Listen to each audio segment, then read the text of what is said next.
তিথি অনুযায়ী সোমবার ৩:৪৬ থেকে শুরু হয়েছে অমাবস্যা। শেষ হবে মঙ্গলবার সন্ধ্যা ৫:৫৫। প্রতি বছরের ন্যায় এবছরও রাজধানীর প্রগতি রোড স্থিত ঐতিহ্যবাহী মেহের কালীবাড়িতে অনুষ্ঠিত হচ্ছে শ্যামা মায়ের পূজা। উল্লেখ্য, মেহের কালীবাড়িতে অমাবস্যা তিথি যেদিন ছাড়ে সেদিন দিনের বেলায় অনুষ্ঠিত হয় কালীপূজা। সেই মোতাবেক মঙ্গলবার মেহের কালীবাড়িতে অনুষ্ঠিত হয় কালীপূজা। এদিন মেহের কালীবাড়ি কালী পূজায় উপস্থিত ছিলেন রামনগর বিধানসভা কেন্দ্রের বিধায়ক দীপক মজুমদার। সেখানে তিনি মায়ের পূজা দিয়ে রাজ্যবাসীর মঙ্গল কামনা করেন। মেহের কালীবাড়িতে পূজা দেওয়ার পর বিধায়ক দীপক মজুমদার জানান, মানুষের বিশ্বাস ও আস্থার জায়গা মেহের কালীবাড়ি।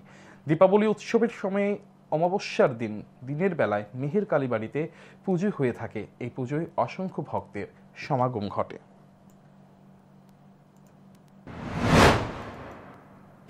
আজকে সাতকানগর বিধানসভা অন্তর্গত কৃষ্ণনগর এলাকা ঐতিহ্যবাহী এবং বলবো সারা রাজ্যের মানুষের কাছে এবং দেশ বিদেশের কাছে যে আস্থা বা বিশ্বাসের জায়গা মা মেহের কালীবাড়ি অমাবস্যা উপলক্ষে দেওয়ালি উৎসব উপলক্ষে পুজো শুরু হয়েছে গতকালকে। সারা রাজ্যব্যাপী সারা দেশব্যাপী দীপাবলি উৎসব চলছে। উৎসব আরম্ভ